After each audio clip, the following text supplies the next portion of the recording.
Hey everybody, welcome back. We're here in Caracu in the Grenadines. We're going to be heading over to Union Island, one of my favorite flights. We're doing this in VR in Flight Sim 2020. I'm going to tell you about some really exciting Sim Update 2 beta news regarding VR as we go. Toes are off the brakes, mixture is rich, carb heat's cold, fuel pump is on. There is no fuel pump, flaps are set. Takeoff power coming in, takeoff power is set, engine instruments are in the green, airspeed is alive, and let's go flying. So, the reason I'm not in Flight Sim 24 is because I can't join the beta right now. But I will join it next week and I'll be able to show you exactly what I'm talking about here in this video. And climbing out here using my Pimax Crystal Light. And so what we're going to talk about today is the implementation of foveated rendering in Microsoft Flight Simulator 2024. Now, Pimax went out to Seattle and talked to the developers for Microsoft Flight Simulator and Asobo, and they demonstrated for them the benefits of foveated rendering. And to Microsoft's credit, to Asobo's credit, they have implemented foveated rendering in Flight Sim 24 and Sim Update 2 beta. Now, what is foveated rendering? So the fovea in the human eye, the way it works is what you are looking at directly is the clearest part of your vision. Your peripheral vision is less clear. And what foveated rendering does in VR headsets is mimics that in the headset and mimics that in the sim. Let's go flaps up here. And what difference does that make? So what you're looking at directly with your headset is rendered at the highest resolution, and everything around the periphery of what you're looking at is rendered at a lower resolution. Now you can adjust it depending on what suits your taste, suits your needs, and what gives you the best performance. I'm using it right now in Flight Sim 2020, and I can tell on the outside, the very edges of what I'm looking at, that it's slightly lower resolution, but I'm talking way on the outsides. Like what I'm looking at, straight ahead, 99% of the time, I can't tell any difference. The reason we use foveated rendering is because what's being rendered around the outside of your VR headset, the lenses, the image that you're seeing, you don't see as clear anyway. So there's no need to render it in the highest resolution. And if we lower that resolution around the periphery, you get better performance. So that's basically how foveated rendering works. And as Pimax demoed for Asobo and for Microsoft Flight Simulator, it can give performance gains up to 70% in DCS. Now that is obviously literally game-changing. It's huge. So we want this in Flight Sim 2024 with and it has now been natively implemented by Asobo in Flight Sim 24. And it's obviously in its infancy in the Sim Update 2 beta, and I'm really looking forward to seeing it. But the performance gains that we can potentially see with this are huge, and so that's really exciting. And VR is just amazing. It's very, very good in Flight Sim 2020. It's very much performance limited in 24. So this update in Sim Update 2 beta is incredible, and so a big thank you to Pimax for advocating for this. Let's go carb heat on here. Let's bring some power back. Big thank you to Pimax for going out to the devs and advocating for this and getting this on the table.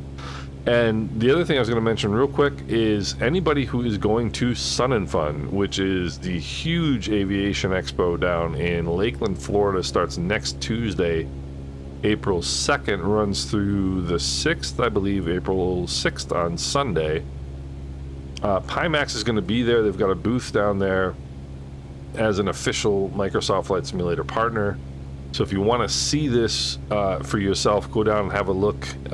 Stop by the Pimax booth and check it out. I am a newcomer to VR. I've been asked for many times over a long period of time about VR. It was never anything I was really interested in. I just didn't grasp the implications for flight sim, and it's unbelievable.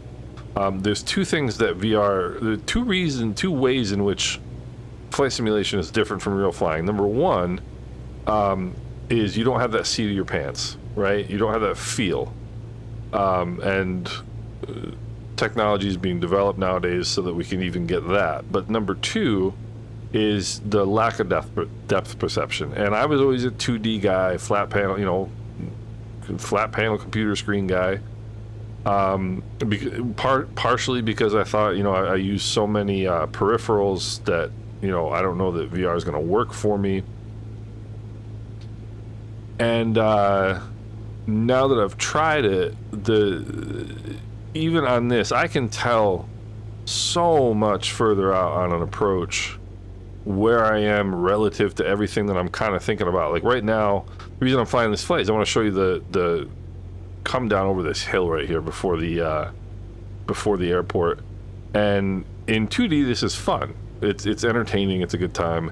In 3D, it's just a different story.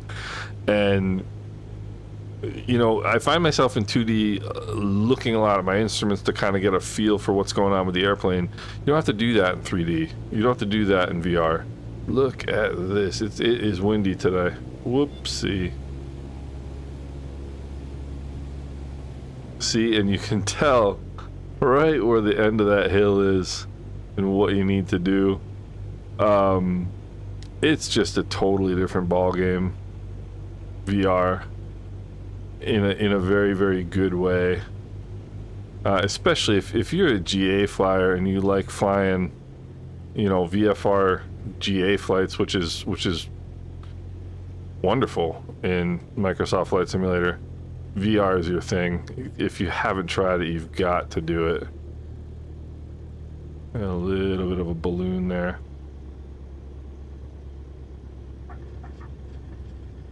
A little bit of a balloon there in the end, but not too bad. But the reason that the other reason that this stuff is so exciting for Flight Sim 2024 is that the Flight Sim 2020, the turbulence is a little silly. It's a little gamey, and in 2024 it's just so much better. The flight dynamics are so much better. The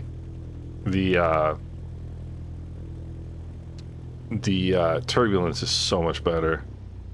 And so if we can get to the point where we can get 2020 performance, VR performance in 2024, it's gonna be a different world. It's gonna be a lot of fun. So very, very excited for this coming in 24. I hope you guys are too. And once again, anybody heading down to Sun and Fun, drop by the Pimax booth, say hello. And if you haven't tried VR, you've got to see it to believe it. It's absolutely incredible. I am a convert. I love flying VR, and this is what I do. I just go hop around the islands in the 152 in VR and just enjoy the world. It's just so much fun. It opens up just a new world for flight sim. It's just incredible. Parking brake is set. Have we put our flaps up? Of course we haven't. So let's do that. And yeah, so if you guys have any questions, don't hesitate to put them in the comments section below. I hope you guys enjoyed the video, and I hope you guys are as excited about the updates as I am. And Sim Update 2 beta is out. If you want to check it out, stability wise, there are question marks at this point, but I'm going to join next week and check it out In the meantime, I hope you guys are all doing well, and we'll talk soon.